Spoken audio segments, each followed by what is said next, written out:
2022 has been an enormous year for gaming, and with the year wrapped up and ready to go, let's talk about some games. It's me, Symmetry, and here are my heavyweight champion best 8 games of 2022. We start this list with an absolute banger of a game in Proteus, a fantastic little indie homage to the classic Doom games, and one that gripped me by the balls right through until I'd earned that shiny platinum trophy. Fast-paced, gory, and presenting a vast range of weapons, this game has the energy of Ric Flair and hits harder than a freight train. From zooming around hellish research bases to slaughtering hordes of demonic dudes like your Dwayne "The Rock" Johnson, Proteus is an absolute blast that any Doom fan needs to crack into right now. The trophies aren't half bad either. Killing scores of enemies can mostly be done in community-made custom maps, and the rest are your typical first-person shooter goodness. Buy weapons, beat the game, beat missions without dying, and find all the secrets per level. Proteus is the gaming equivalent of an energy drink, and one that will leave you buzzing for many hours upon completion. Now, if my ranking Horizon Forbidden West as my worst game of 2022 didn't piss you off, then allow me to bend over and prepare myself for a thrashing. Ragnarok is good? The follow-up to 2018's Last of Kratos has our bearded wonder back for more, and this time, Atreus isn't shite. Now, Ragnarok, much like myself, is gorgeous, with vistas and set pieces that drip PS5 goodness, and let's face it, Kratos might just be my favourite character of 2022. The dude is a badass, and can grow a killer beard. So how is this game so far up my list? Well, my dear sweet future subscriber, God of War kind of has some balls trophies, and as a man who hunts notifications, we have to discuss them. The collectibles in this game suck, and, well, so do a solid half the worlds. Raise your hand if you actually enjoyed backtracking through Vanaheim. No? How about just anything about Ironwood? How about the Dwarven City being more abandoned and empty than my promises to do a Demon Souls video? For every brilliant plot set piece, there was 32 Odin Ravens, 68 Scrolls, and a Berserker to fight, and sometimes I just miss the days of the old God of War, fast-paced and kind of less Last of Us-y. Rant aside, this game is good fun and definitely still worth a play. If you thought I was insane for criticizing God of War for its collectibles, then brace yourself, because this next game is literally just one big collectathon. I know, it's not you, it's me. But hear me out, where Tinykin gets hunting collectibles right is the gameplay. Much like a Big Mac with extra pickles, this juicy morsel is packed with wonder and joy. You play as this guy as he explores a very large house in a quest for sacks? And that's it really. Armed with a hoverboard and a glider, you traverse room after room filled with fun puzzles and an interactive environment, all in the search for sacks. Moving around these environments is zippy and quick, and I believe that this is exactly why I enjoyed exploration here far more than Ragnarok. See, instead of being jammed into tight corridors and asked to dethog a map like a confused hamster, Tinykin is open. Want to go check the top of that fridge? Well, you could use the zip lines, or you could climb the magnets, maybe drop from the shelving above. The ability to quickly move around and manipulate an environment to your desire was great. If you enjoyed your Spyros and Jack games of old,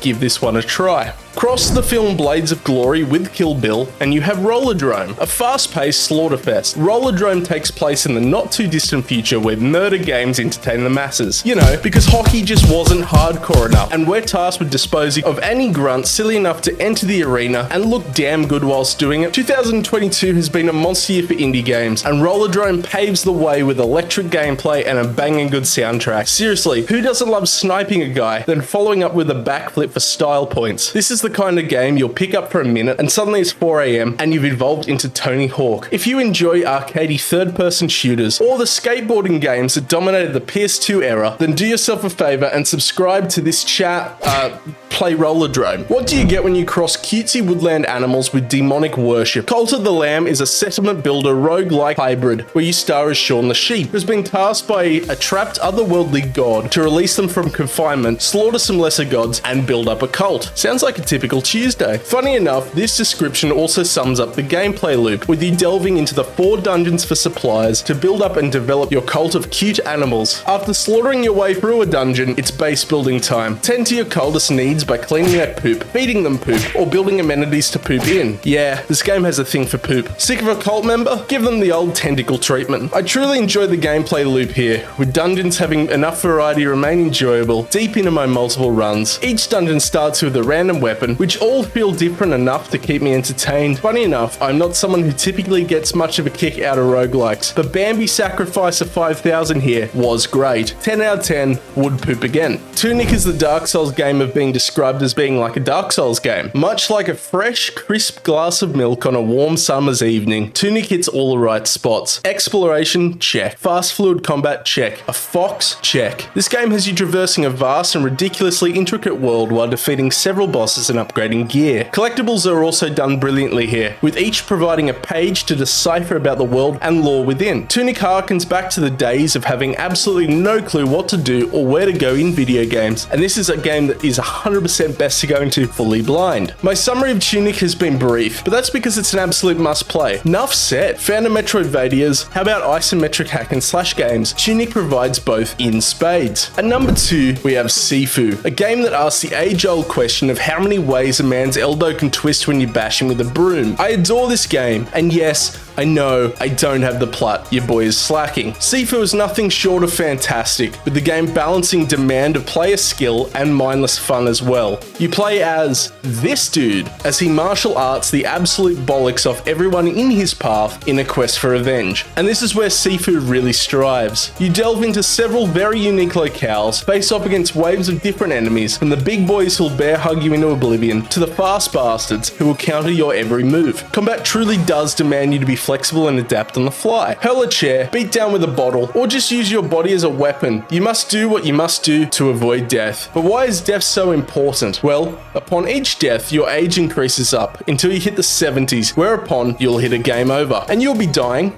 and dying, and dying, and dying. Bosses will beat you down like bad Taco Bell, but with every run back into the level, you find shortcuts and ways to tackle the terrors within. And who is even remotely surprised that Elden Ring takes top spot? Like a fresh Carlton Dry, this game is perfect. Well, except the last 6 hours, but let's just sweep those under the old rug, shall we? You take your Dark Souls, throw in a very big field, and add the ability to jump, and bam, Elden Ring. Bosses are, for the most part, a blast.